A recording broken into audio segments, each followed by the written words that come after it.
Welcome to the 7th Productive Economic Inclusion Open House. I'm Hannah Brixe, Global Director for Gender at the World Bank, and I will have the pleasure to chair the open house today. Welcome several exciting speakers and also give you all chance to ask questions via the chat box. I also would like to draw your attention to the interpretation button on your screens. You can choose your language. You can select English. And if you prefer English, then do select English because we will have speakers also speaking in different languages. And you can select the Spanish, Portuguese, and other languages. So please click on the interpretation button on your screens.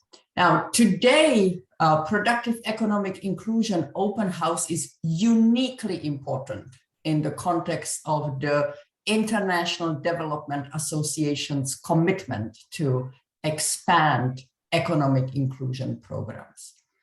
And evidence shows, as we know, that safety nets and economic inclusion programs empower women in their households, in communities, and in economic activity. And I will say more about this context, about the IDA context later. And we will hear excellent examples from our distinguished speakers. But first of all, I would like now to welcome Mr. Michal Rutkowski, who is Global Director for Social Protection and Jobs at the World Bank, to share opening remarks. Michal, over to you. Thank you very much, Hannah. Good morning, good afternoon, colleagues. Really great pleasure to join you. This is a very important conversation because we are gearing up to deliver on very important IDA commitments on women's productive economic inclusion. So I could hardly imagine more important event than this one. And I am very glad to address you very briefly at the outset because I do think that social protection interventions can contribute a big way towards women's empowerment, and especially that well-designed social protection system can actually help women to address their risks and transitions through life.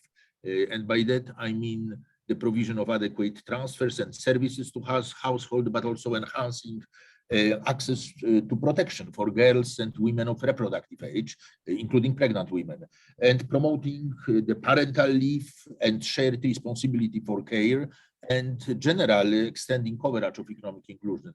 4 points I'd like to make at the outset. First, from my observation, I would say that social protection operations are increasingly tailoring livelihood options to women's needs. We have several examples of that. One I would mention is Liberia's Realize project, which is really rolling out a series of interventions thoughtfully designed to eliminate women's constraints related to their context, agency, and lack of resources. And this is, I think, very good example. Second point I wanted to make is that operations are actually engaging deliberately men and boys in building support for women's empowerment.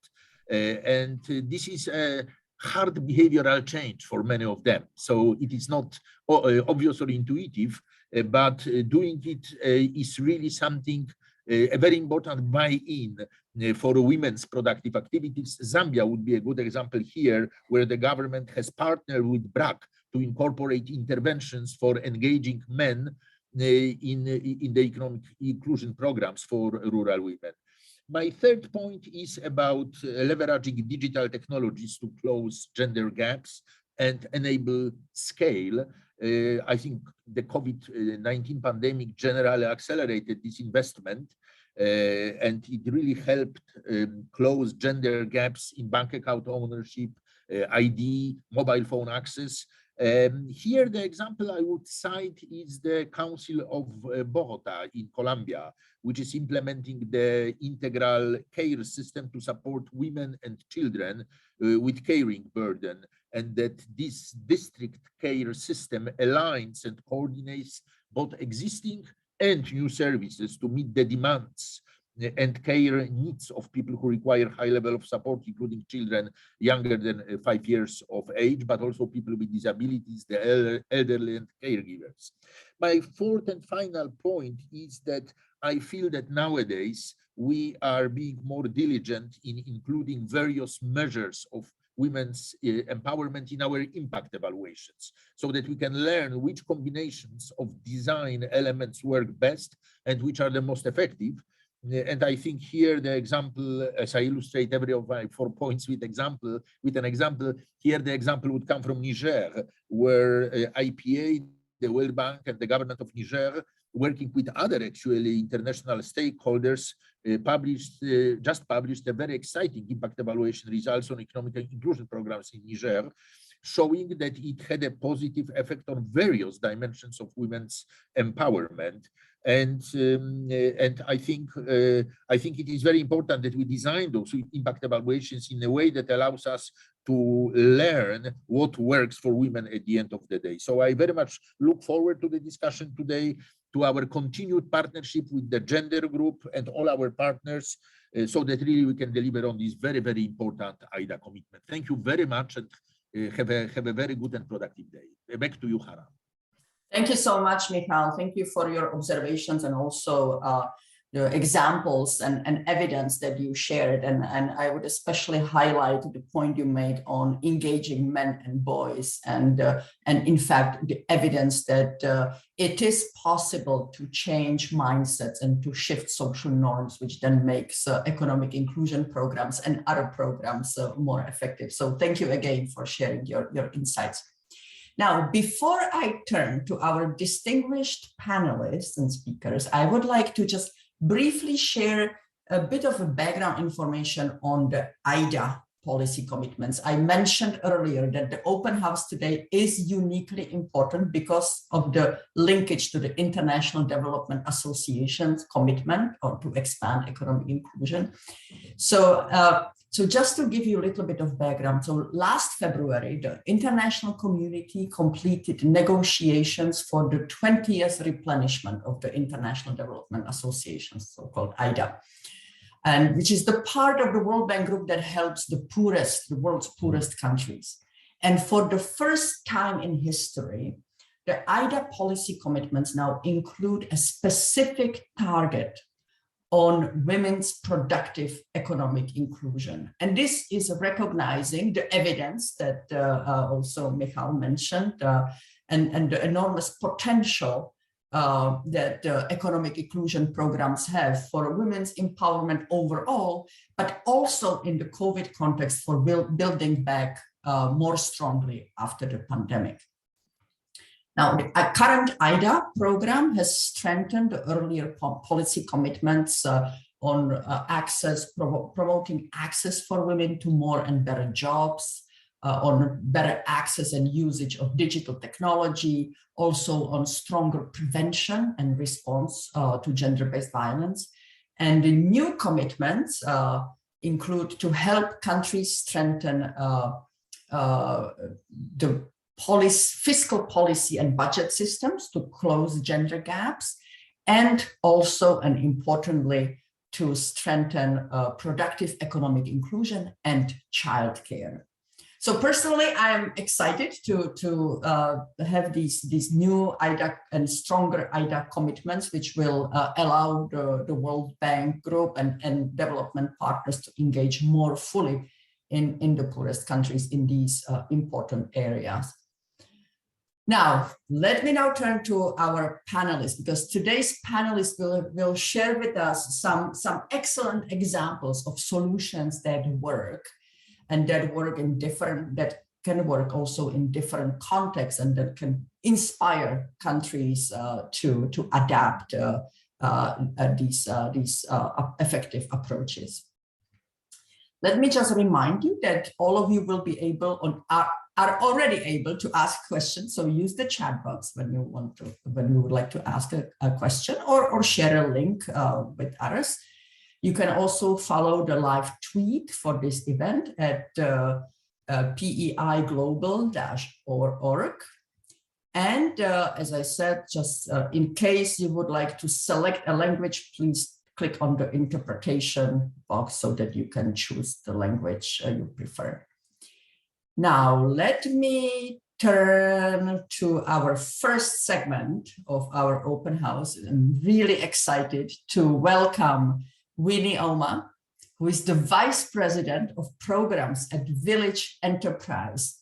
And Winnie, I am so delighted and honored to have you here today with us because your story is fascinating. You are a champion for women's empowerment, and you have such a compelling personal story. So maybe to start, would you share a bit of your story with us, and how have you become interested and engaged on the women's empowerment and economic inclusion front?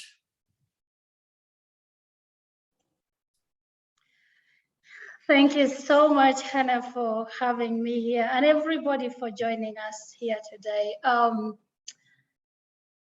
Yeah, I mean, my story can take several different angles, but I really like to think about myself and my story not as an isolated experience. I think that a lot of girls and children grow up, continue to grow up in conflict-affected areas and continue to watch their parents battle with making difficult decisions on what to prioritize in their homes. Is it shelter? Is it food? Is it education? And in my experience, it's mostly about survival and safety.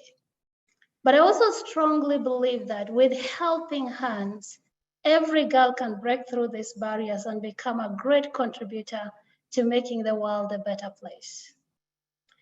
My work on women's empowerment and economic inclusion has been informed by my personal experiences, but also the work that I have done over the years now. I know for me, for example, that my country, my community would have been far along if all the girls that I grew up with had helping hands along the way, just like I did. For me, it was my siblings, it was elders in my community, it was a Catholic priest, it was the Carnegie Corporation of New York when they made a decision to sponsor girls from northern and eastern Uganda. And I might even be here today, Hannah, and there are a lot of people that give money to the Carnegie Corporation. So if you're out there, I just want to say thank you. I have seen firsthand the transformative power of putting resources in the hands of women and building their skill sets. Oftentimes when I get out to the communities, I ask women how they are building back from the pandemic, how they are coping up with the rising prices due to the war in Ukraine, how they are dealing with the unpredictable weather patterns due to climate change. And a lot of them tell me, Winnie, it's tough, but we are confident we will power through this. Just last week, I connected with Helen, an entrepreneur in Soroti. And I asked her, how are you dealing with all these new challenges? And she was telling me, Winnie, it's tough, but I'm going to power through this. I'm going to find ways to grow my business, to diversify it. Entrepreneurs like Helen are able to do this because of the training and the resources in their hands. When we give women skills and resources, they thrive. I believe that if all girls and women had the same opportunity to create, to innovate, to be the best versions of themselves, then our world and societies would be better. These benefits are not just for women, but they are for everybody in our society, including men. If you've been with an organization for over 10 years, you get the right to call yourself an old-timer. And I like to think that I am an old-timer with Village Enterprise, but there are really things that have kept me here for over those 10 years. And one of them is just a real opportunity to grow as a woman and be my authentic self. Our team is locally led. More than 95% of the team is from countries and communities where we work. And more than a half of our staff and the leadership team are female. But these are just more than empty statistics. These are values that we live with. And I think it's important for us to recognize that investing in women is crucial to the success of our work in our world.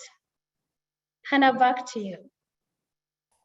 Thank you so much, Winnie, for your reflections. And I really appreciate the way you connect your personal experience about the importance to offer helping hands, as you said, to girls and women with your current championship on productive economic inclusion for women.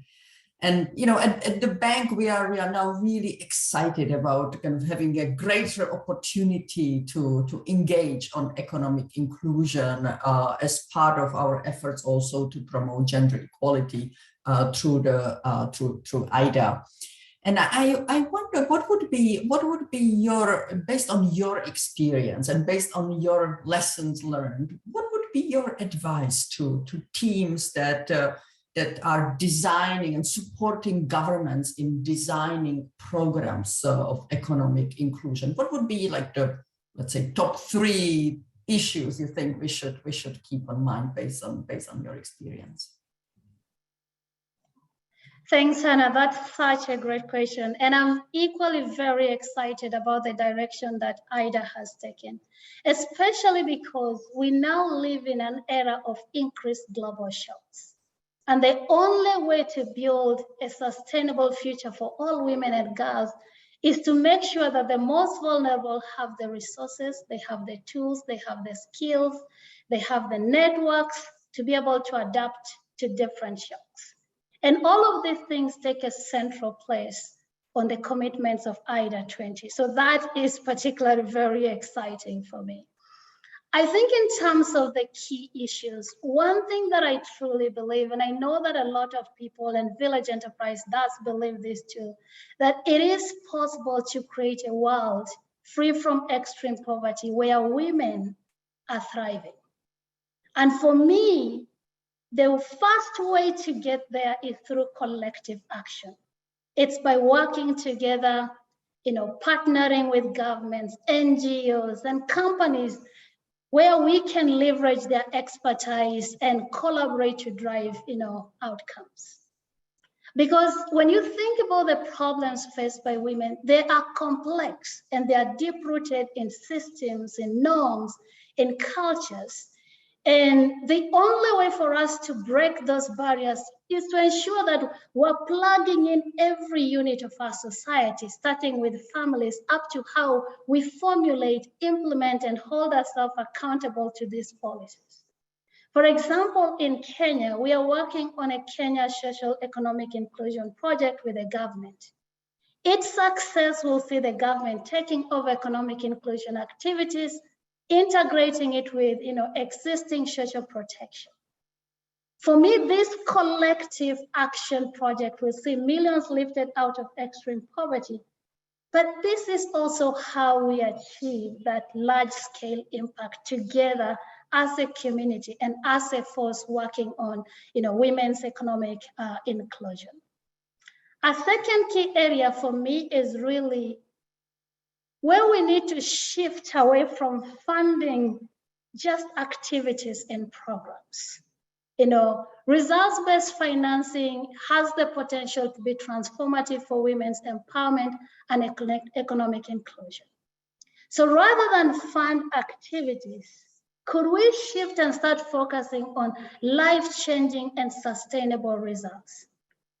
We recently concluded our development impact bond, and it had the power to transform 70,000 women and children and had a projected increase in household income of 21 million, which is 4 times the project cost. This happened during a pandemic, but also because it was funding results, it allowed us as the team working on the project to iterate, to learn, to fail, and quickly drive the results that we wanted to see. Thinking about my country, I have seen that, the soils, the trees, even in my own village, it seems that things are just getting worse. And yet more and more funds and work and NGOs and entities are working in this space.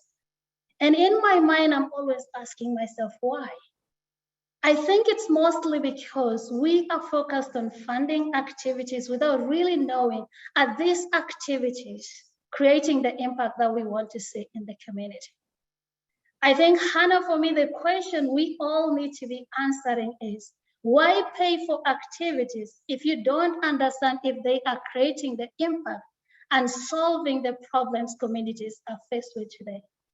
And I think this is where funders can shift the narrative, can shift the direction, and help all of us focus on driving these results. A final area for me is that building resilience and sustainability requires deep community involvement, from design through implementation. We use human-centered design and lean impact when designing and implementing our programs. And recently, we received the results of our longitudinal study, and we're beginning to see gains from this deep community involvement. We saw a 70% increase, we saw that 70% of our businesses are still operational 5 years down the road. We also saw that, there was an 83% increase in consumption, 931% increase in savings. And the RCT validating and showing that, women's mental health improved, their ability to make decisions and standing in the community improved. If we are going to make a dent in women's empowerment and economic inclusion, we, like Michael said, we need to engage the men and the boys, but even more importantly, women in a very meaningful way. And our programs need to be designed so that they can solve for today's problems, but build for the future. Thank you so much, Hannah. There's more to share, but I want to stop there. Winnie, thank you so much. These are such inspiring points, and I think they really, you made such a great illustration that effective engagement toward women's empowerment and economic inclusion needs much more than a nice technocratic solution. And you highlighted the importance of collective action. You highlighted how important it is to engage women in a meaningful way, as well as men and boys, and to engage the whole community. And you highlighted how when this engagement is done well, that the benefits go far beyond the activity and the program itself, that the benefits really involve a transformative change in the lives of women, of their households, and of communities. And I would add society and economy at large. So these are very inspiring insights. And maybe let me ask you maybe the last question for today, but I really look forward that we will have continuing conversation and collaboration on this front. But the last question for today is on digital solutions. I know that Village Enterprises is using digital technology as part of your program. And I wonder what are your reflections on how technologies and digital services can be further leveraged to improve outcomes for women in economic inclusion programs? Thank you so much, Hannah. At Village Enterprise, we're currently using digital technologies in our entrepreneur trainings. We've converted the complex aspects of our curriculum into 5 to 7 minute videos.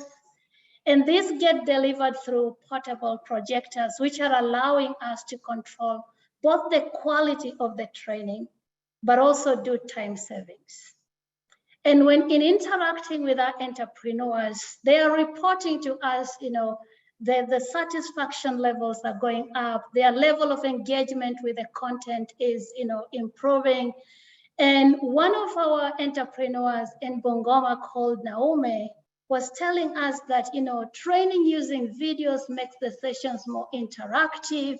They're very inspirational, very exciting. And I always look forward to the next, training session.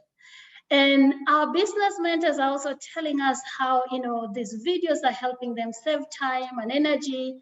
And as the entrepreneurs are watching the video, they are rejuvenating. And I think those are all, benefits of using these digital tools in delivering programs. And there are definitely other areas like, data collection, phone mentoring, where we are using, digital technologies as an organization. But really, our lessons learned over the years, working with technology, both for our teams and for the communities, that technology is not a replacement for human touch. It's just really meant to complement it. And you need to also ensure that it's the right technology. So test, iterate, learn. And like our VP of technological solutions like to say, that sometimes no technology is the right solution, that there's really nothing that can take the human touch. And I think that that's something that we need to be thinking about as we think about, using technology for women economic empowerment. The other thing that we have also learned about is that it's really important to think through everything.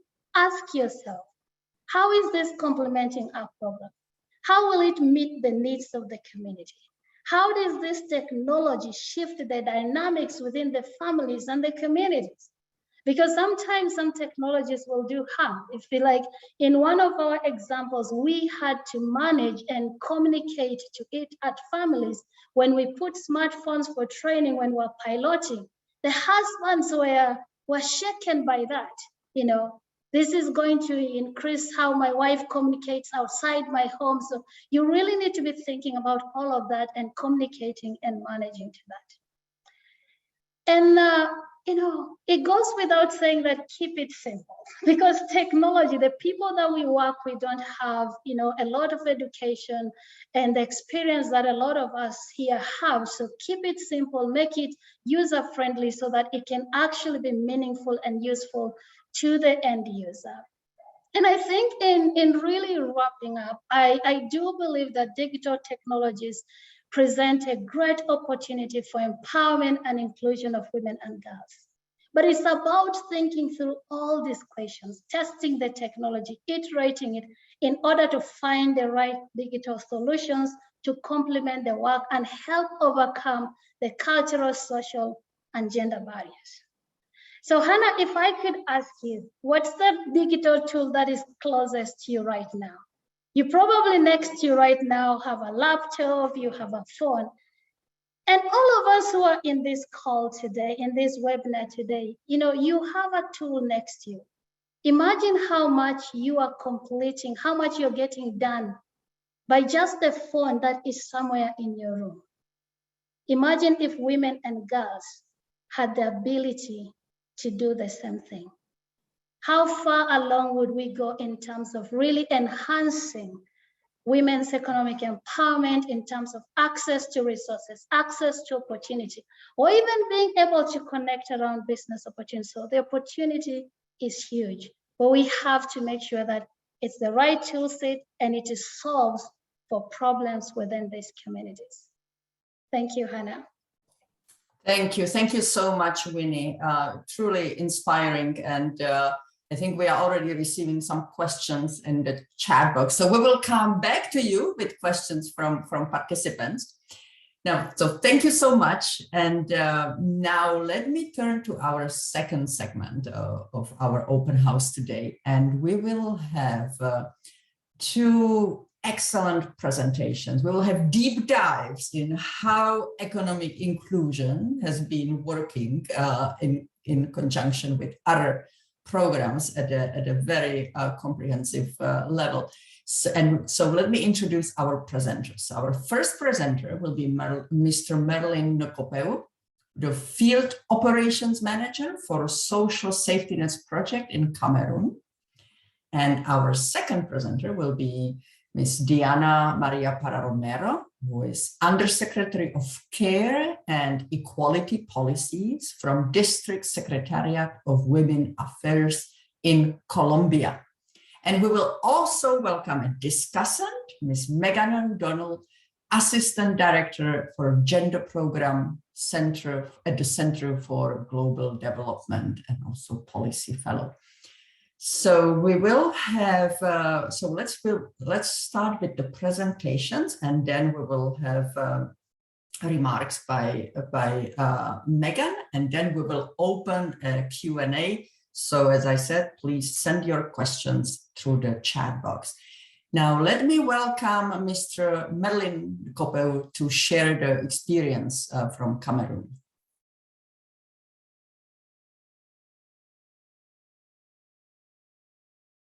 We cannot hear.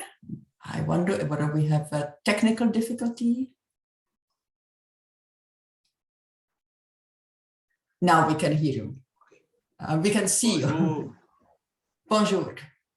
Okay. Voilà.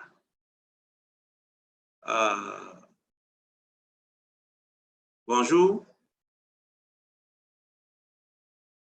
Est-ce que vous m'écoutez?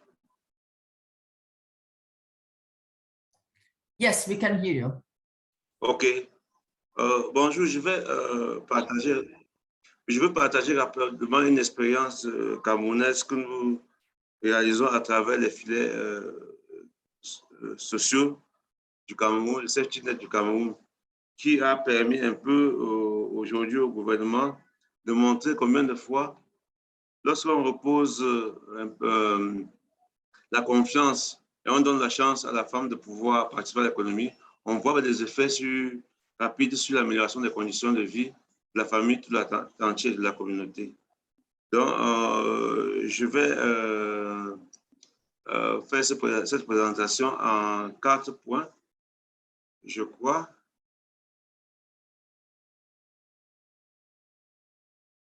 Voilà. Nous allons parler du contexte social, le contexte de protection sociale au niveau du Cameroun.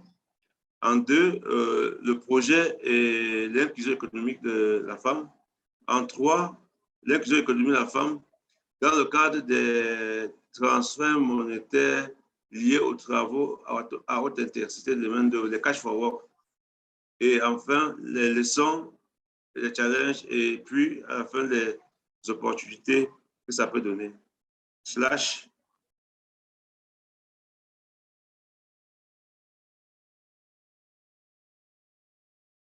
OK. Ce que je peux dire, c'est que globalement, l'inclusion économique, en gros, l'inclusion économique de la femme repose sur la politique nationale de protection sociale qui est traduite dans la stratégie de développement du pays et qui concerne globalement 4 axes principaux. Vous avez la santé universelle, sécurité santé, vous avez les transferts monétaires, vous avez les services sociaux, vous avez les problèmes de genre, et vous avez la promotion de l'emploi inclusif, la création de l'emploi inclusif. Et sur le plan global, les interventions du gouvernement sont cohérentes avec les interventions sectorielles, c'est-à-dire les priorités du gouvernement, c'est-à-dire la production. Il faut une croissance pour pouvoir soutenir une protection sociale. Il faut l'éducation, il faut la santé, il faut la gouvernance.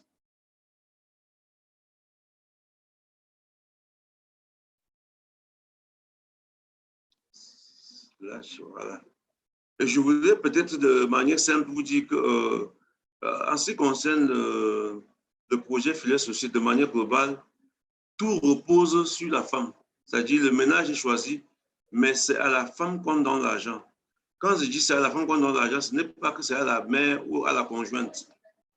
C'est les enquêtes qui montrent à qui on a de l'argent. Et souvent, on s'est rendu compte dans certains ménages que c'est la dernière fille ou bien c'est la grand-mère qui s'occupe au quotidien du bien-être de la famille. Et c'est à elle qu'on donne l'argent. Donc ici, le donner à la femme ne veut pas dire qu'on donne directement à la femme du chef de ménage. On donne parmi les femmes à celle qui a l'habitude de s'occuper des problèmes du foyer. Et il y a un critère très important, il faut au moins que la femme ait au moins 18 ans. Parce que la loi chez nous dit bien qu'à moins de 18 ans, un enfant n'est pas encore capable de pouvoir avoir un certain revenu. Il doit plutôt beaucoup plus s'intéresser à l'école. Donc, pour vous dire de manière globale, le projet filets sociaux, aujourd'hui, nous touchons 370 500 ménages, environ 2 500 000 populations. Donc, à cet effet, la stratégie d'inclusion de la femme repose sur deux aspects. Nous accompagnons les femmes. Il y a le développement économique et il y a le développement du capital humain, l'éducation, la santé, l'état civil, etc. Nous avons aussi une partie très forte où nous amenons les bénéficiaires à développer, les femmes à développer les activités génératives de revenus. Et c'est une partie très importante pour le gouvernement, parce que le souhait du gouvernement, c'est qu'à terme, que les bénéficiaires ne retombent plus dans la situation d'avant. Donc, les bénéficiaires sont regardés sur ces deux plans. Slide. Voilà. Vous voyez là, c'est des exemples de travaux à haute intensité de main-d'œuvre que les bénéficiaires réalisent. Ce qui s'est passé, c'est que nous avons observé que beaucoup de femmes qui ont des enfants à bas âge n'arrivaient pas à participer à ces travaux dans les communes parce qu'il n'y avait pas de garderie, il n'y avait personne pour garder les enfants. Alors, vous savez aussi que l'enjeu de donner l'argent à la femme, c'est aussi le développement de la petite enfance. C'est pour donner la chance aux enfants du ménage de bénéficier d'un encadrement fort pour le long terme. Et ce qui fait que nous avons, pour régler ce problème, mis au point des différents travaux dans les communes. Dans les communes, nous avons mis ce que nous appelons les crèches temporaires.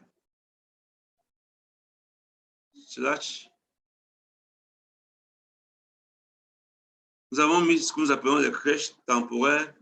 Et ces crèches temporaires, voilà, comme vous le voyez, en fait, les femmes ayant les enfants à bas âge laissent les enfants dans la crèche construite par les bénéficiaires eux-mêmes en matériel locaux, qui dure un jour une demi-journée de travail. Le temps de travailler dans les micro-projets, elles reviennent allaiter les enfants et à la fin du processus de la journée, on regroupe toutes ces femmes-là pour les passer les messages sur les parties familiales essentielles.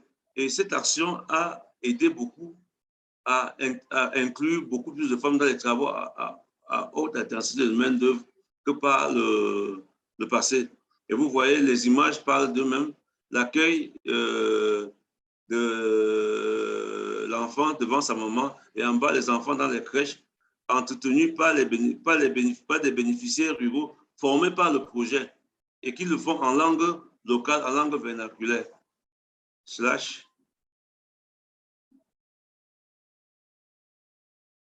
Voilà, de manière globale, ce que je peux dire, c'est que l'introduction des crèches a permis d'augmenter la participation des femmes aux travaux. Elle a permis de transférer un revenu conséquent aux femmes qui va permettre de s'occuper de ces enfants. Et vous savez qu'avant d'entrer dans la crèche, l'enfant doit être en bonne santé. Cette action a permis de détecter parmi ces enfants ceux qui étaient malades. Ils ne pouvaient pas entrer dans la crèche et les conduire vers les hôpitaux, les référencer vers les hôpitaux.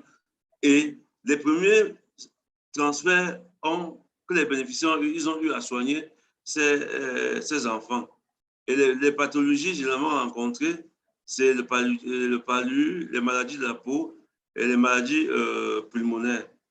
Nous avons aussi formé des animateurs ruraux de crèche et nous avons aussi profité, chaque jour, pendant 1 heure de temps, on passe les messages sur une thématique des parties familiales essentielles. Et on le fait comme ça pendant 60 jours.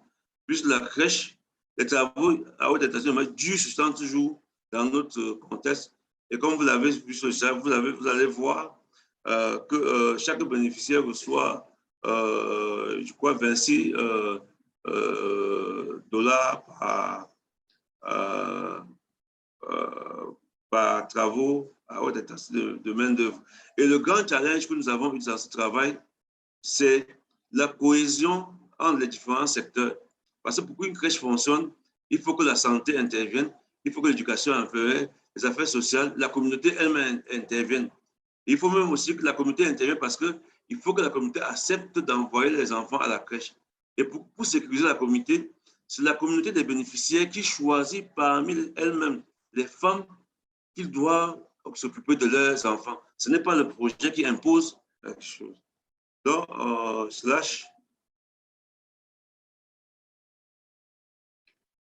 voilà. Ce qu'on peut dire ici de manière globale par rapport aux projets filets sociaux, ça a permis de toucher 370 500 ménages aujourd'hui. Et ce qui fait aujourd'hui que les actions, l'accompagnement de la Banque mondiale a permis aujourd'hui de toucher environ 2,6 millions de personnes. C'est 25% de la population pauvre et c'est même 50% de la population qui sont dans l'extrême, l'abject poverty. Et c'est un enjeu pour le gouvernement qui est très, très important, réduire la pauvreté. Maintenant, l'innovation aujourd'hui, c'est de dire que nous allons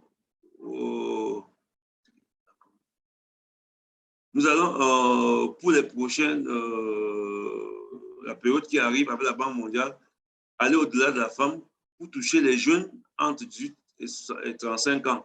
Et même parmi ces jeunes de 18 et 35 ans,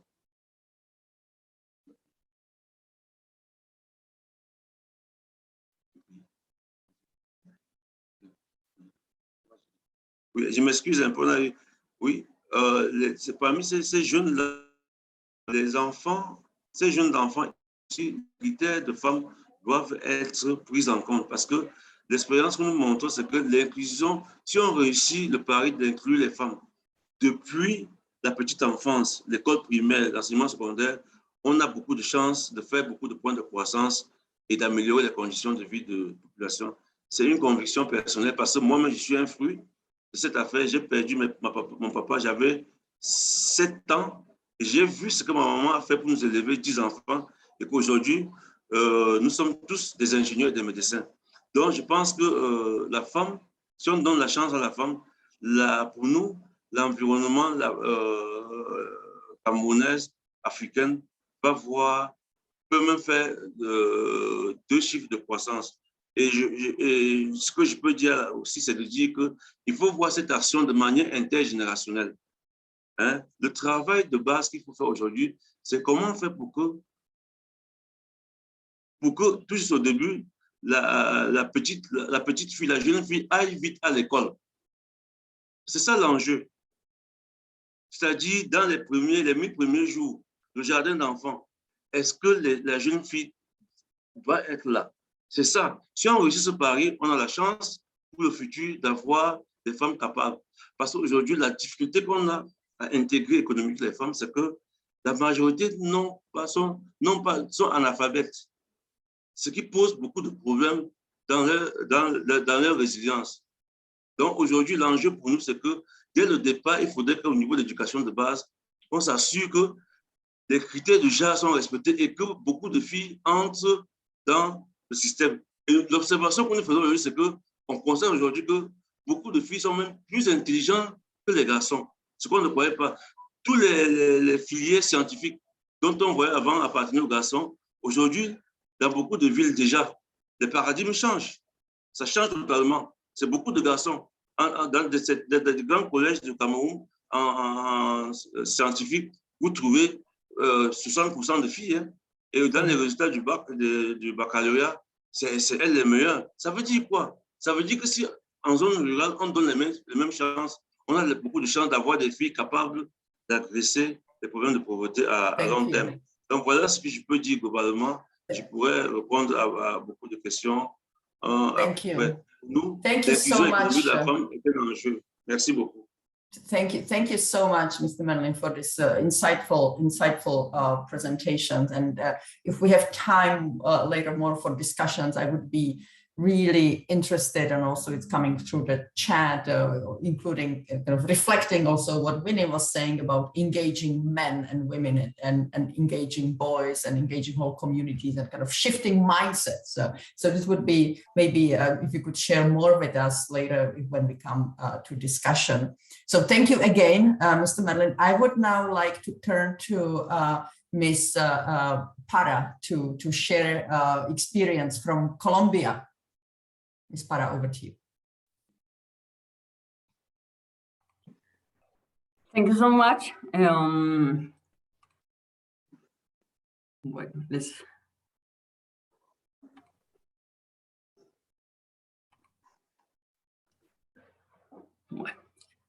Hoy les quiero presentar el sistema de cuidado de Bogotá, que es sin lugar a dudas la innovación más importante que está teniendo nuestra ciudad y que precisamente lo que busca es organizar la ciudad. El sistema de cuidado no solamente es un proyecto, digamos, aislado que beneficia a mujeres, sino que se ha convertido en un organizador también del territorio de la ciudad de Bogotá, que cuenta aproximadamente con 8 millones de personas y de estas 4 millones son aproximadamente mujeres. Y esta cifra, ¿por qué es importante? En Bogotá, 9 de cada 10 mujeres realizan trabajos de cuidado no remunerado. Esto quiere decir que nosotras hacemos 3 horas de trabajo de cuidado no remunerado más que los hombres. Cuando hablo de trabajo de cuidado no remunerado me estoy refiriendo concretamente a eso que llamamos los oficios del hogar, ¿no? Lavar, planchar, cocinar, cuidar a los niños, cuidar a personas adultas mayores con algún tipo, digamos, de necesidad de apoyo o a personas con discapacidad con algún tipo de necesidad de apoyo. En Bogotá, luego de la pandemia, tenemos 1.2 millones de mujeres que están dedicadas exclusivamente a los trabajos de cuidado no remunerado. Esto más o menos, digamos, equivale a 10 horas de estos trabajos de cuidado no remunerados que hacen estas mujeres y que, por supuesto, les impide tener tiempo. Adicionalmente, encontramos que de este grupo de personas cuidadoras, principalmente mujeres, como ya lo veíamos, el 70% tiene secundaria como máximo nivel educativo, el 33% no tiene tiempo libre, el 90% no tiene una generación de ingresos económicos relevante y el 20% tiene enfermedades crónicas diagnosticadas que por supuesto van a derivar en que ellas más adelante requieran también cuidado. Cuidado que ¿quién se los va a brindar? Otras mujeres. Adicionalmente, hay que comentar que hay una cultura machista y sexista, ¿no? Que la compartimos hombres y mujeres y que es importante transformar. Frente a la pregunta, por ejemplo, que hicimos sobre la percepción de que las mujeres por naturaleza son mejores para los trabajos de cuidado, el 52% de las mujeres están de acuerdo con esta afirmación y el 54% de los hombres están de acuerdo con esta información. A este conjunto, digamos, de falta de tiempo para poder estudiar, para poder tener tiempo para generar ingresos, para poder tener tiempo, para poder incluso tener espacios de respiro y cuidado, es lo que nosotros hemos llamado la pobreza de tiempo, básicamente. Entonces, ¿qué es el sistema de cuidado? El sistema de cuidado articula servicios para cubrir las necesidades de cuidado de una manera corresponsable entre Bogotá, la nación, el sector privado, las comunidades y los hogares para balancear la provisión de cuidado. ¿Qué buscamos? Buscamos que las personas cuidadoras tengan tiempo para alcanzar su desarrollo personal, poder tener tiempo para su autocuidado, su bienestar, para generar ingresos y, por supuesto, también para vincularse a la participación política. Los objetivos del sistema de cuidado son 3. Están, digamos, sobre la base de la economía feminista. Y el primero es reconocer que existen estos trabajos de cuidado y que le aportan a la economía nacional y, por supuesto, de Bogotá. Y asimismo, reconocer que hay unas personas cuidadoras que son quienes realizan estos trabajos de cuidado.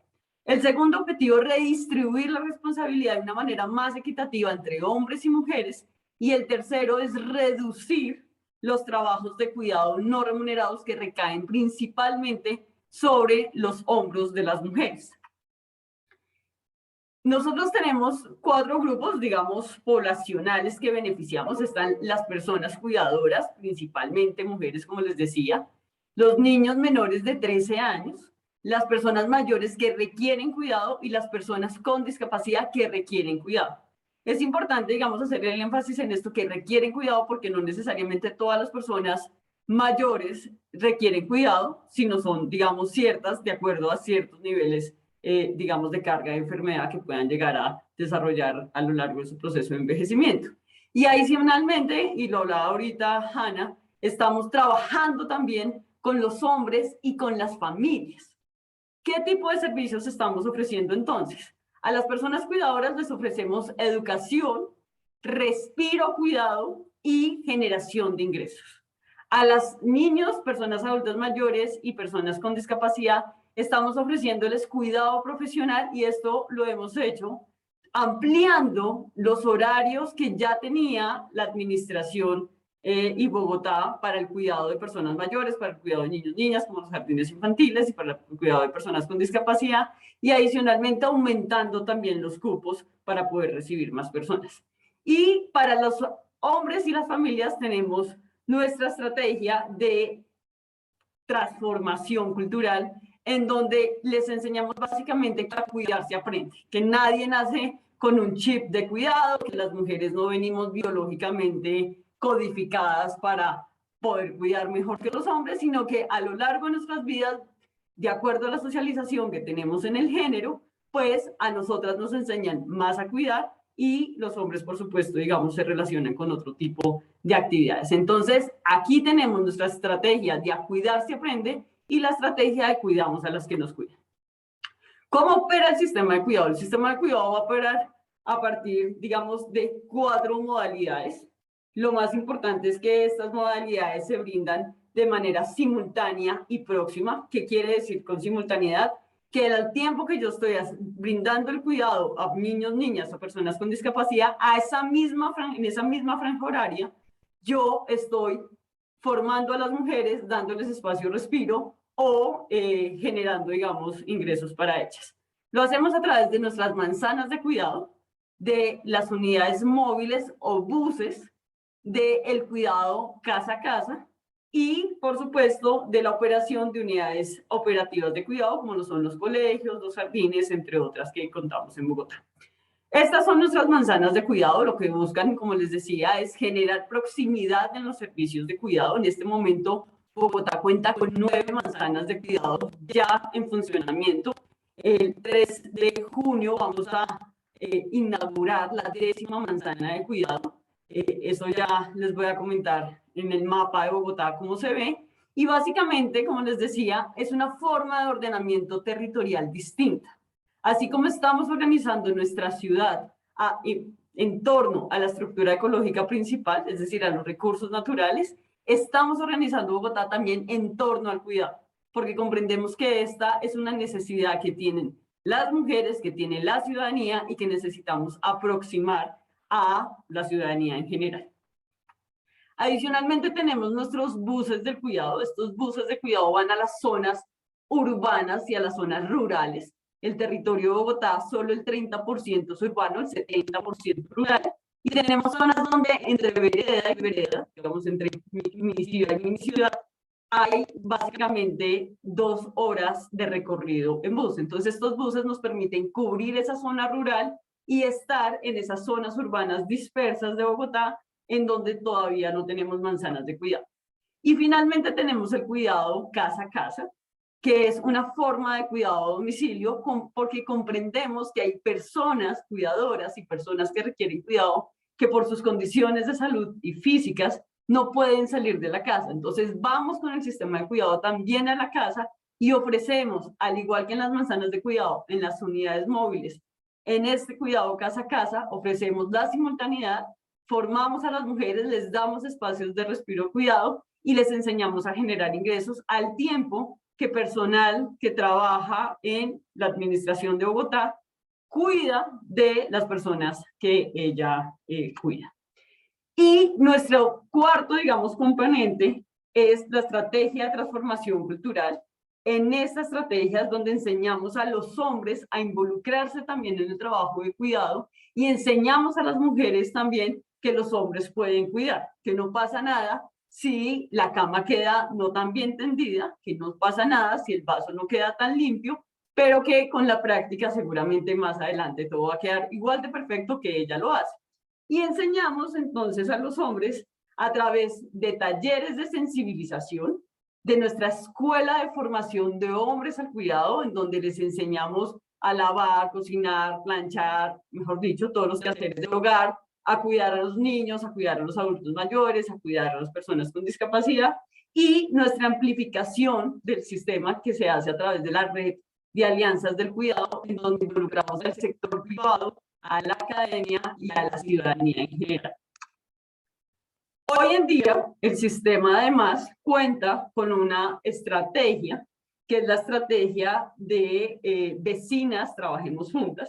Y en esta estrategia de Vecinas Trabajemos Juntas, lo que hacemos es beneficiamos a 30 organizaciones productivas de mujeres cuidadoras que se encuentran organizadas. Aproximadamente estamos impactando de manera positiva a 300 mujeres cuidadoras.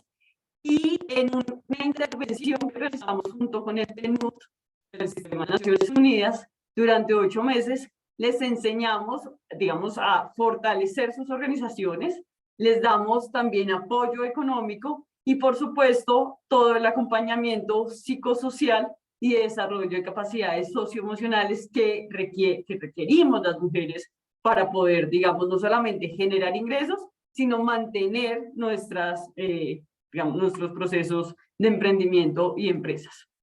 Hoy en día nuestro sistema de cuidado cuenta con 100.000 atenciones, 95.100 atenciones han sido dadas en las 9 manzanas de cuidado, 11.000, casi 12.000 atenciones en los 2 buses de cuidado, 2.000 hogares beneficiados con nuestro programa de cuidado casa a casa. Hemos formado a 4.000 mujeres cuidadoras y sensibilizado, capacitado y transformado a 5.600 personas en nuestra estrategia de transformación cultural. Hoy en día, como les decía, entonces el sistema de cuidado se establece como un organizador, un ordenador del territorio de Bogotá. Esta administración, en cabeza de la alcaldesa Claudia López, va a dejar 20 manzanas de cuidado y esperamos al 2035 poder tener 45 manzanas de cuidado que responden precisamente al nuevo ordenamiento que va a tener la ciudad, que ya no es por localidades, sino por unidades de planeación local, que son mucho más pequeñas, 45 unidades de planeación local, 45 manzanas de cuidado, y además respondemos a las demandas de cuidado, a la densidad, digamos, de cuidadoras que hayan también, a los niveles de pobreza, y por supuesto nos apalancamos también en los presupuestos territoriales con los que cuenta la ciudad. Básicamente esto es nuestro sistema de cuidado.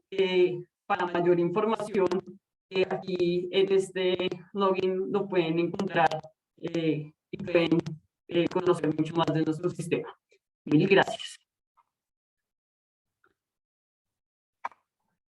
Thank you so much, Ms. Para. I really appreciate the illustrations. And similarly, like Mr. Merlin, I think you highlighted very nicely how care and childcare is critical part of broader effort for women's empowerment and an important complement of economic inclusion efforts. There are questions coming in and we will come to these questions as part of the discussion. One of the questions would be for you to think, how you measure transformative change of these interventions, and also how you make the efforts to engage men in care and domestic work kind of attractive to men. But let's leave the questions for later. We were still collecting questions through chat box. Now I would like to turn to Megan O'Donnell. Megan, if you could share your thoughts on, we have heard some very interesting presentations, and you have a lot of experience yourself.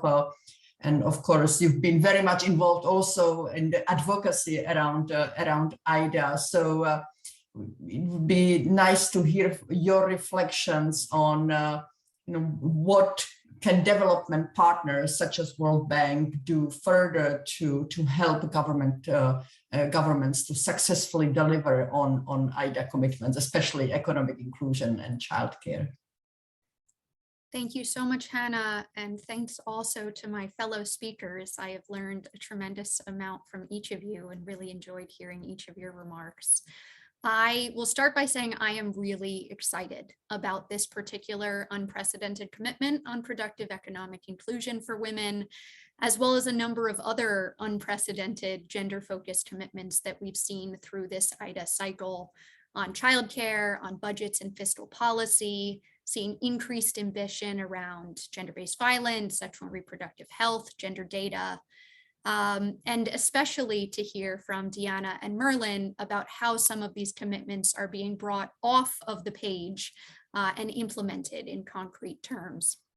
Just to say a couple of words about my entry point into this conversation, where I sit at the Center for Global Development, we're a group of researchers and analysts who tend to focus on the IFIs, the World Bank included, and seek to position the work that we do as both a resource as well as a lever of accountability for those multilateral organizations, which means that through this latest IDA cycle, the gender team that I manage looked closely at IDA and developed a series of recommendations for how these commitments could be strengthened to ensure women's economic empowerment and broader gender equality were prioritized.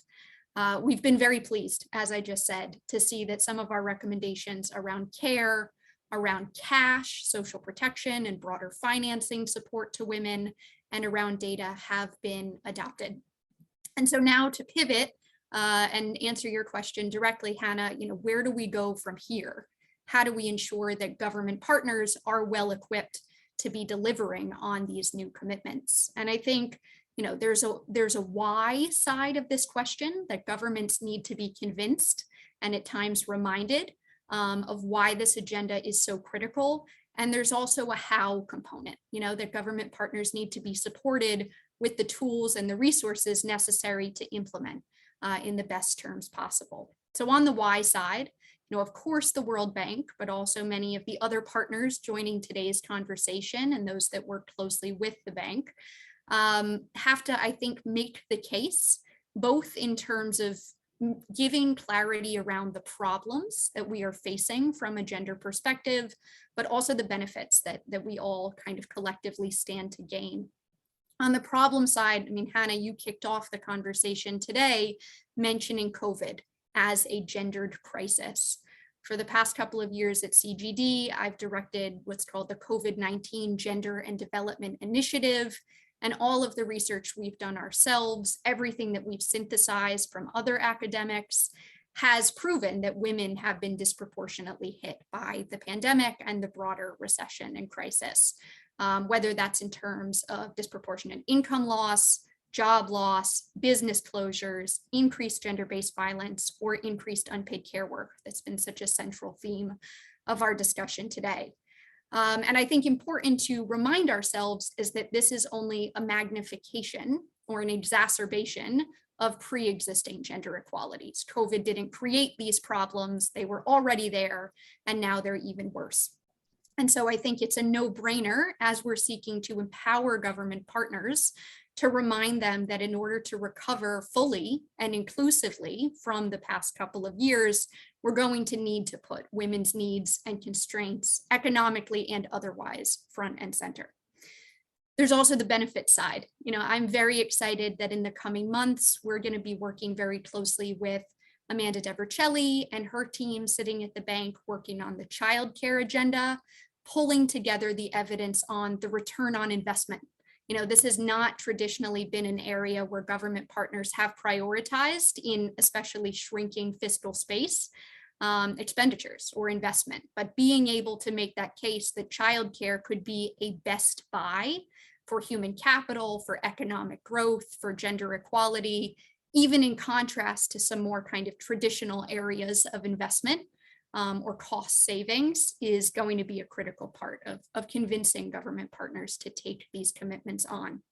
And then, of course, there are incentives that can be provided as well. On the childcare front, the new Childcare Incentive Fund at the World Bank is providing a one-to-one matching scheme that's going to allow IDA funds taken out by government partners to be leveraged.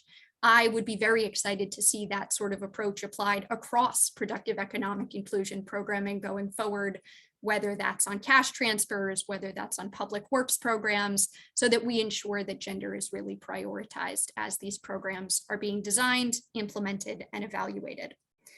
And then to shift, let's say, okay, now the partners are fully convinced and they're on board, but they still need the tools. They still kind of need the roadmap for how this can be done effectively.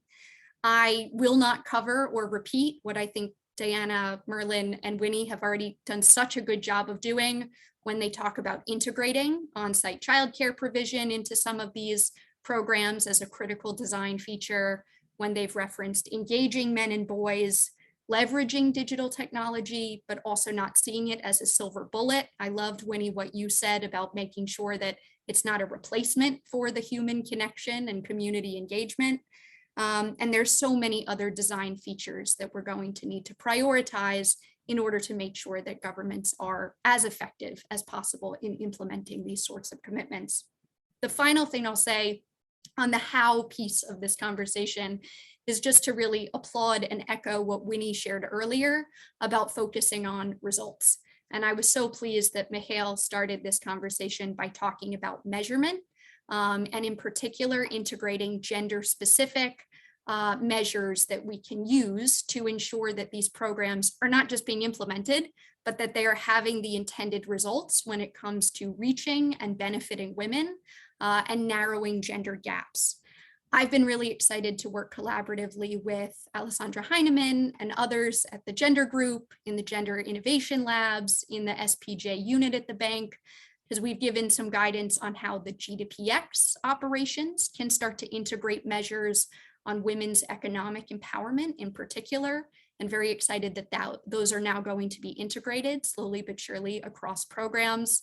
I'd be very pleased to see that apply more broadly. You could envision other IDA policy commitments and World Bank operations on infrastructure, on budgets and fiscal policy, on agriculture, on community development, also systematically integrating these types of indicators so we are able to focus on results going forward. With that, I'll just applaud the World Bank teams, the government partners who are supporting and implementing these programs, and look forward to seeing this unprecedented IDA cycle continue on in terms of increased ambition over time. Thank you all. Thank you so much, Megan, for your insights and for your suggestions. And I look forward to our collaboration on the way forward to turn some of your suggestions into the reality in the future. Let's now open the Q&A, the discussion with all our speakers and panelists. And so we are collecting questions and receiving some excellent questions. So I would like to perhaps start with Merlin on the question of how in your program, how do you engage men and boys, and what has been working well to shift social norms toward gender equality and women's economic empowerment? If you could share your insights.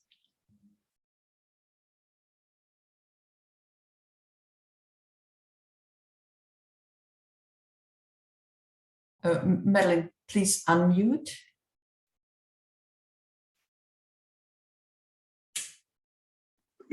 Oui, alors, now it's good. Est-ce que vous pouvez encore reprendre la question? Je n'ai pas très bien suivi. The question is on how you engage men and boys in your program, and to shift social norms, so to shift mindsets so that men and boys have better appreciation and recognition for gender equality and women's empowerment. including girls' empowerment. You shared some nice examples also from girls' performance in schools. So how do you engage men and boys in your programs?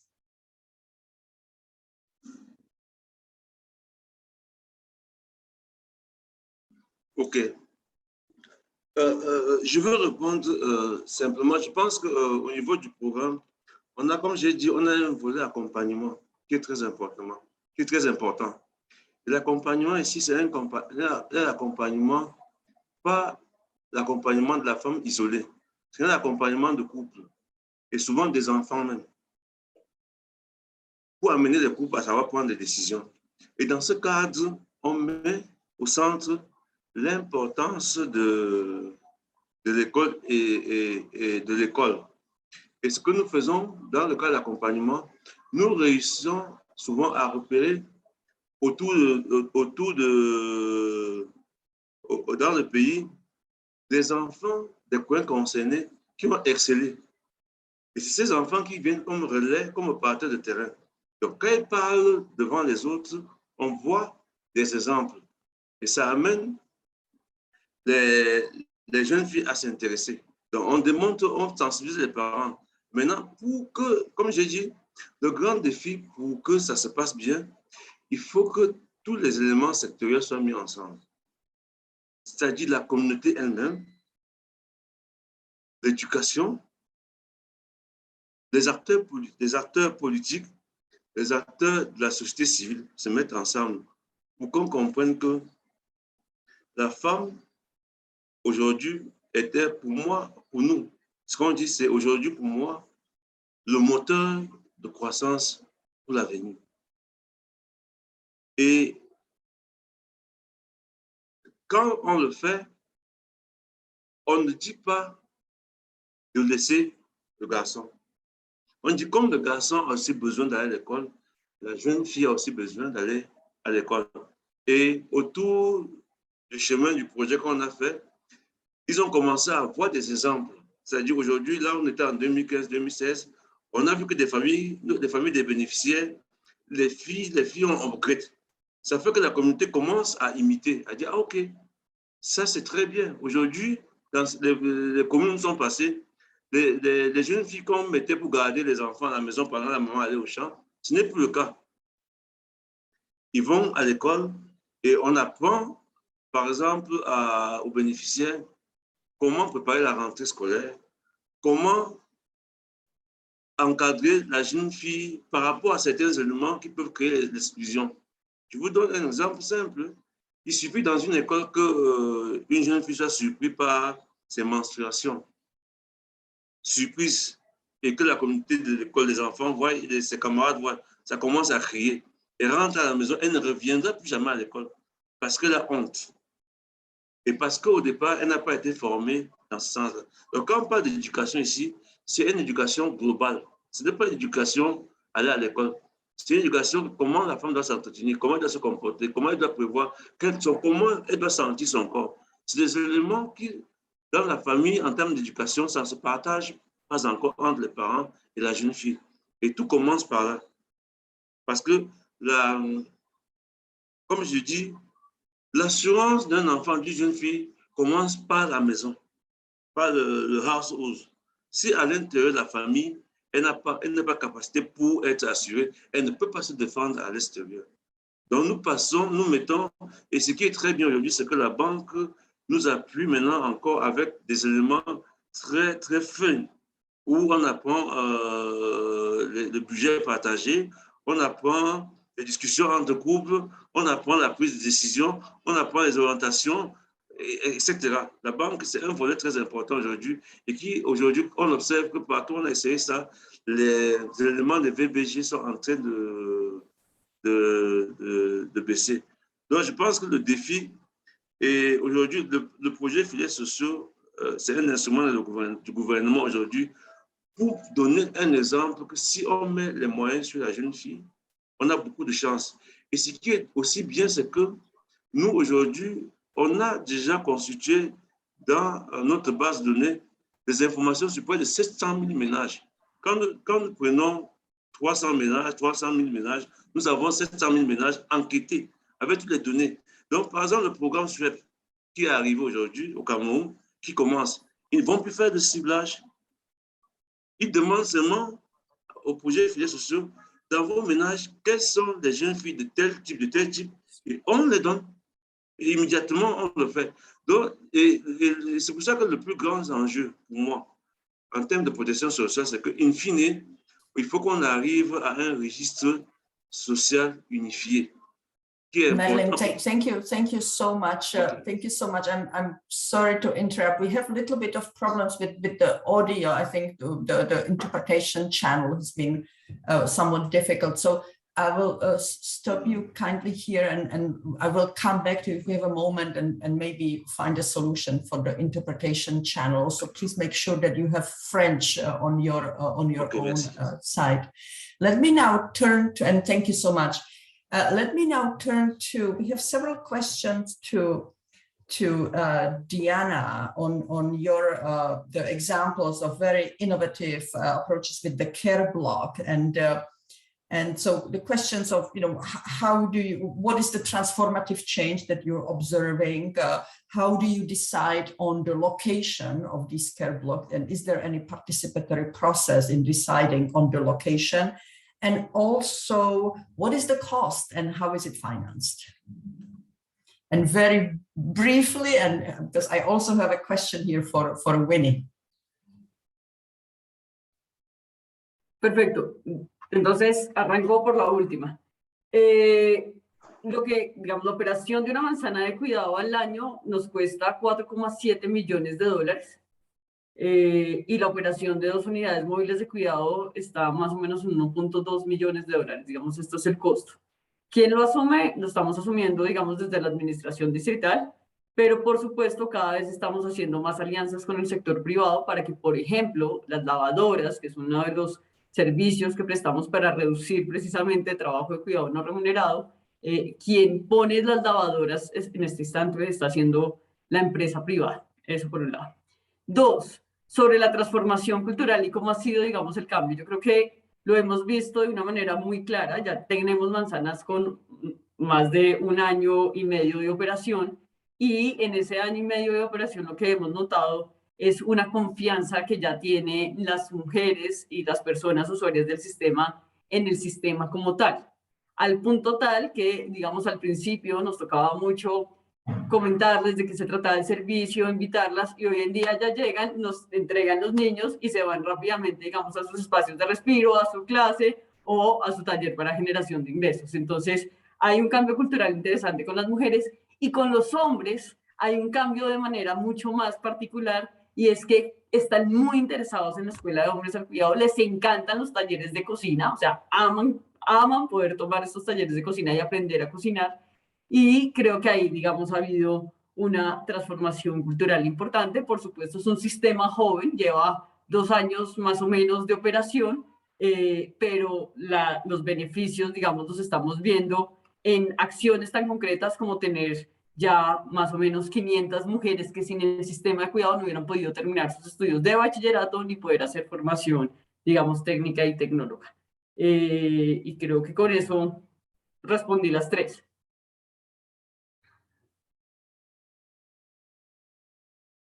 Thank you.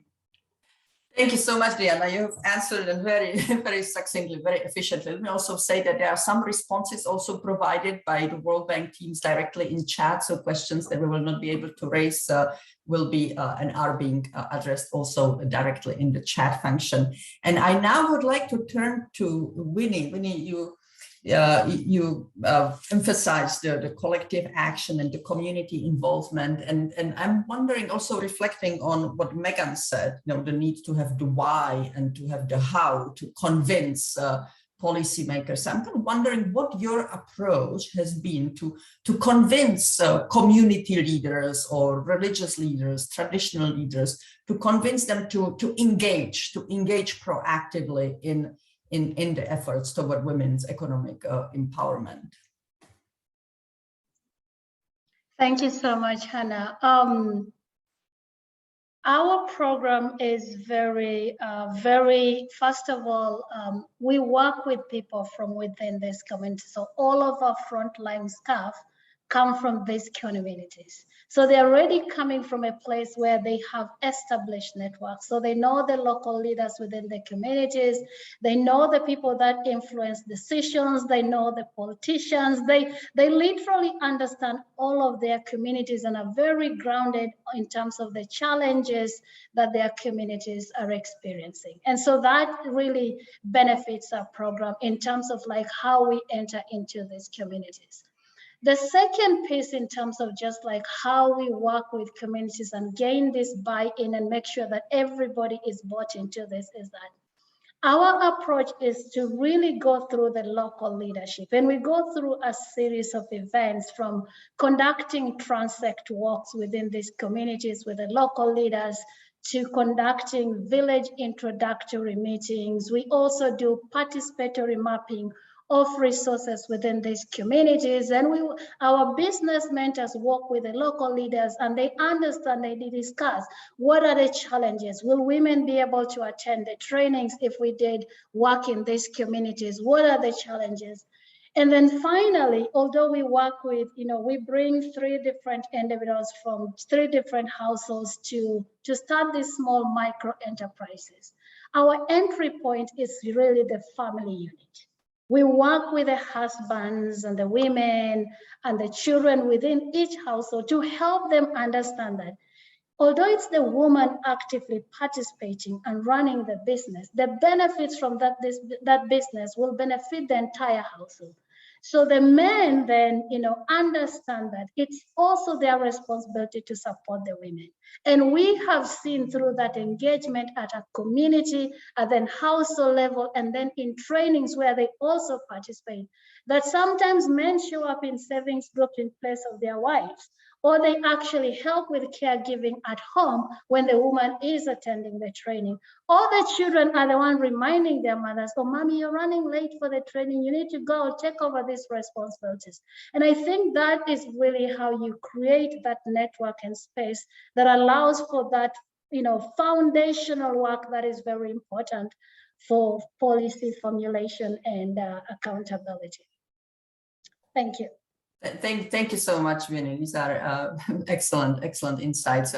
Let me perhaps try to come back to Madeline. And if your channel is on French, then hopefully the interpreter will be able to catch everything you say. So if you could very briefly just kind of reflect on what you were describing before on kind of engaging men and boys, engaging community leaders proactively so that they truly support women's economic empowerment.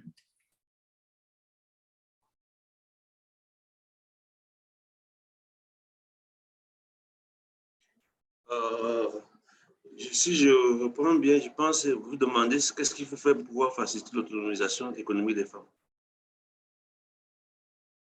C'est bien ça? C'est bien ça? Vous m'écoutez? Men, especially men and boys in terms of changing mindsets so that they are supportive of women's economic empowerment.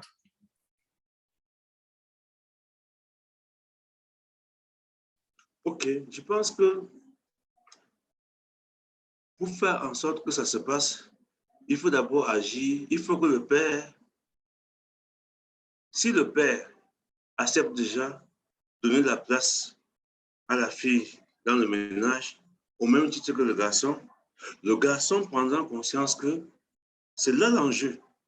Parce qu'en fait, ce déficit se transfère de manière parentale. Ou à la maison, certains travaux ne sont faits que par des filles. Un garçon ne peut pas préparer, ne peut pas laver les assiettes, ne peut pas faire certaines choses. Il s'assoit à l'ombre avec son papa et la fille doit faire.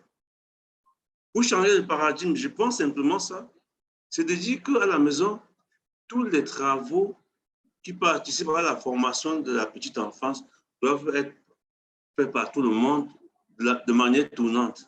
Et à partir de ce moment, on développe cet enfant dans un esprit d'équilibre. Et à long terme, il prend ça en compte dans sa relation future avec les femmes. C'est aussi simple que ça. C'est pour ça que j'ai dit, pour moi, l'enjeu, c'est comment travailler les ménages, dans les ménages, pour que ce problème soit réglé. Et ce problème peut être réglé parce qu'actuellement, les générations que nous sommes, c'est perdu. L'enjeu maintenant, c'est les générations futures. Nos enfants d'aujourd'hui, que seront-ils demain? C'est maintenant qu'il faut donner cette formation. Parce que maintenant, on gère que les conséquences. Et les conséquences sont là. On gère que les conséquences. Maintenant, il faut anticiper. Et je pense aussi que un outil comme, je pense à la dame qui a parlé d'éthique, c'est un outil important. L'accessibilité aux TIC aujourd'hui, pour ceux qui ont accès, encore que chez nous, ce n'est pas évident parce que partout, il n'y a pas le réseau, mais ceux qui ont accès aujourd'hui, la jeune fille qui a accès au TIC, qui a accès au téléphone, qui voit ce qui se passe ailleurs. Je vous donne un exemple simple. Il y a des ménages aujourd'hui en ville. Vous ne pouvez plus dire à Yaoundé, la capitale, à une fille aujourd'hui, n'importe quoi. Elle est sur Internet, elle suit les débats, elle suit tout. Donc, elle se forme. C'est ça que j'appelle la formation. La formation, ce n'est pas seulement un cadre de l'école. Hein? Nous avons des médecins, femmes. Nous avons des magistrats, mais qui vivent les violences basées sur le genre, qui n'arrivent même pas à se défendre. Hein? C'est pour ça qu'il faut vraiment faire un travail à la base. Et que même sur le plan scolaire, qu'il y ait des filières scolaires où on forme le garçon et la femme à comprendre qu'ils sont faits pour travailler ensemble et que l'équité, l'égalité, on doit donner la chance à tout le monde et que le meilleur passe. Alors, voilà un peu ce que moi je pense. Donc, ça demande une réforme globale en termes de protection sociale, en termes de santé, en termes d'éducation et même en termes de la loi qui gère le pays. C'est un enjeu capital. Aujourd'hui, l'inclusion financière des femmes est presque nulle. Pourtant, sur le marché local, c'est elles qui passent le temps, qui sont aux gens qui nourrissent la République, mais n'ont pas accès au système financier. Donc, il y a une réflexion de base. Et je pense qu'aujourd'hui, hier, je disais à la banque que dans le cadre de CCP, concertation pays, que pour moi, le premier enjeu pour le futur des 10 ans qui arrivent, c'est l'inclusion économique des femmes. Et derrière ça, quand on parle d'inclusion économique des femmes, on sous-entend le bon développement de la petite enfance. Parce que c'est de ça qu'il s'agit. Parce que c'est cette femme-là qui porte l'enfant, c'est cette femme qui nourrit l'enfant. Si elle est bien outillée, elle va donner la chance à ses enfants d'être une main-d'œuvre de qualité à long terme. Et cette croissance qu'on recherche, on va la retrouver facilement. Voilà ce que je peux dire à ce niveau. Merci. Thank you so much. Thank you so much, Merlin, for your insights. Well, at this point, I would just briefly summarize that, but it has been such a rich discussion, so many important insights. So I would not do justice by summarizing, but I think what has come up very clearly is that economic inclusion programs and efforts to empower women economically need to be complemented by a whole range of programs, including, or perhaps especially, programs related to care, childcare, and other cares. And we had some excellent illustrations from Winnie, from Merlin, and also from Diana. And we heard also, based on evidence, the points that Megan made. We heard the importance of engaging community, having a collective action, and really emphasize shifts in culture. So even when it's economic inclusion, even when it's service delivery, it's never sufficient to focus narrowly on interventions. It's always very important to consider the scope for transformative change, and part of that also the shift in mindsets, the shift in culture that could truly empower women and girls and households and communities and societies for the future. And we talk a lot about the IDA context, but of course these approaches and programs and insights are relevant not only to low-income countries, but also to middle-income countries, and in fact also in higher income context. A lot of questions in the chat box and a lot of responses already, including more link to the IDA20 documents where you can find more details on the policy commitments, including fiscal and budget reform commitments and other commitments, and the fact that in fact these commitments are really complementing each other and are part of a coherent effort to promote gender equality and women's empowerment as part of economic development and social development priority agendas. So let me thank again to of course, Michal, Winnie, Merlin, Diana, and Megan for your fantastic contributions. We very much look forward to continuing the collaboration. Let me also attract everyone's attention to the next Partnership for Economic Inclusion Open House, which will be on June 14.